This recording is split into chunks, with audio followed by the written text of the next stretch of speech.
rapidly, but we get all the pains of rapid growth you experience and the learning of being in microfinance in Pakistan. Yeah, that's great. Then how do you unwind? I mean, if you have such now a full load, as you say, when you're starting up, you're committed the whole day. How do you relax? How do you unwind, get away from it all? Well, I do a couple of things. First of all, I do a workout every morning. So that really helps me. 45 minutes to an hour, every morning allows you, to get your day together. And in the evening, really, I'm very tired by the time I get done. But so either I just, read when I get the opportunity, or watch movies, or listen to qawwalis. I mean, this is what I do. Right. Well, books seem to be a passion. But yeah, books. I mean, this is my wife's passion as well as mine. Right. So we've combined our libraries together. So there's more, but the house is run out of space right now. So I have to create something when I have the time. Right. But I particularly like history, and in fact, one of my ambitions is that when I do retire, whenever that is, to actually study history and get and read it and get educated more on that aspect. Really, in the sense of going back to college? Yeah, or just, yeah, really? Yeah. So what sort of period of history are you interested in? I'm very actually focused on the subcontinent.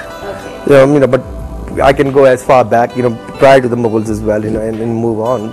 But that's what my area of interest would be. Plus, I like to teach.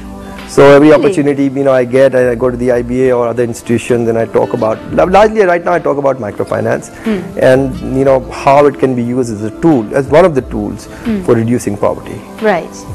We're also looking at hopefully in the first quarter of next year launching a housing finance company, which will give out 15-year fixed-year loans again to the lower end market. Right. Because right now all commercial banks lend to the higher end market. Yes. But for people who want 5 lakhs to 10 lakhs for a small unit, they are not that focused on, except for House Building Finance Corporation.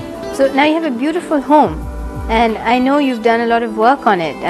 How did you decide to restore this beautiful house? Well, very honestly, again, the bulk of the credit goes to my wife. She had bought this house previously, and she renovated it largely herself. Yes. So now really I've worked on stuff to improve bits and pieces here and there, but the bulk of the work was done by her, and I also don't take credit for the decor. That that's really to her credit. Even the artwork? Well, the artwork is largely hers. Some of them are mine. Some we've acquired jointly. But since I'm public television right now, and she'll watch this program, so I don't want to get crucified after. Don't say it. It's nothing to do with you. Truth in lending. Well, it's beautiful. Thank you. Yeah, that's lovely. Okay, now your wife, you'd mentioned before, she's the Central Information Secretary of the PPP. How do you marry that, her working career and yours and family? How does the balance work? Well, we've got to balance it because she's half the time outside Karachi, wherever the requirements of her her career take her, largely Islamabad or other parts of the country, and I travel within the country a lot as well. So really, we connect on the weekends. Okay. Okay. So we get a lot of quality time on the weekend, but in the weekdays, we may not be in the same. Yes, and your kids. I know your eldest is working at Herald. Yeah, but I have 4 daughters. One of them lives with us, and the other 3 are 2 are outside Pakistan, and 1 is Pakistan living with her mother. So 2 are working, 1's working, and 3 are in school or in the process of finding jobs. Okay. My youngest is at Indus Valley School of Architecture, and she's just become a sophomore, and she's focusing on art as well.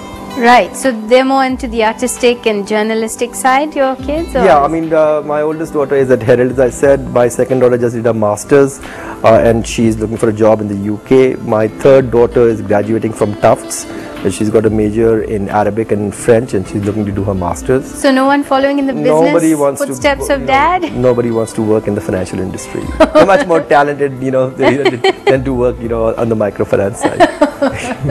I'm sure you have some talent. That's great. And so now, what are your future plans? What are you hoping now to achieve in the future? Do you have any goals out there that you still want to aim for? Well, I mentioned earlier, I mean, the corporate and personal goals. On the corporate side, our ambition is, as a team, and I'm very lucky to have a very good team at Tameer who left various organizations, to come and join the bank and start the bank, is to make Tameer a world-class organization, between 5 to 7 years. Yes. And then create other entities to address the needs of our target market. So that's, insurance, that's housing, it may be fund management. So create a whole bunch of companies which will focus on the needs of our target market. And then take our brand regional, because there are very few regional microfinance banks. But in this market, the Middle East, MENA market, the Middle East, South Asia, North Africa market, there's a huge need for microfinance. And there are very few organizations, except one or two, Bangladesh-based organizations, which have gone beyond their own country. So in 5 to 6 years, we want to be a regional brand as well, other than just have, much more access to our customers in Pakistan. So I think your retirement days are not going to be in the near future. Well, I'm looking at least for a 5-year window where I'll have to continue the pace I have right now. Yeah. And then it will be much more established, and our management will have much more depth. Yes. And hopefully then I can slow down. I don't think that'll happen.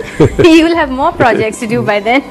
Well, at some stage, I'm 51. I don't want to work past 56. So I've got 5 solid years. I need to put this whole thing together. And if I don't, I'll have to work longer. And hopefully, I may even write a book about my experience of creating and launching Tameer, and put that down so people can look at it and that share would some be of my great. Yeah, well, that's the idea. Yeah, you should keep that in mind. Well, I try and write once a month about largely microfinance and now housing as well.